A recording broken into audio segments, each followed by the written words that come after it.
ত্রিপুরায় চিটফান্ড কেলেঙ্কারির সাথে জড়িত থাকার অভিযোগে আসামের হাইলাকান্দি জেলার 5 গ্রামের দাস কলোনির বাসিন্দা বিকাশ দাসকে গ্রেপ্তার করেছে কেন্দ্রীয় গোয়েন্দা সংস্থা সিবিআই।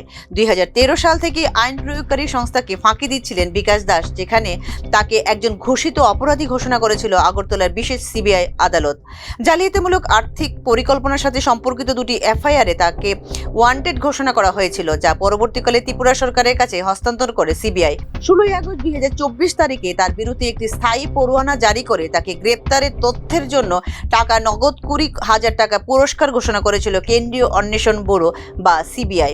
দীর্ঘ অনুসন্ধানের পর প্রযুক্তিগত নজরদারি এবং গোয়েন্দা তথ্য সংগ্রহের মাধ্যমে থানের ভিয়ান্ডারি কালহার থেকে বিকাশ দাসকে হেফাজতে নেয় সিবিআই। প্রাথমিকভাবে 28 জুন 2013 তারিখে ত্রিপুরার কমলপুর থানা চিটফান্ড সংক্রান্ত প্রথম মামলা নথিভুক্ত হয় বিকাশ দাসের বিরুদ্ধে। 15 মার্চ 2023 তারিখে তার বিরুদ্ধে লিপিবদ্ধ হয় দ্বিতীয় মামলা।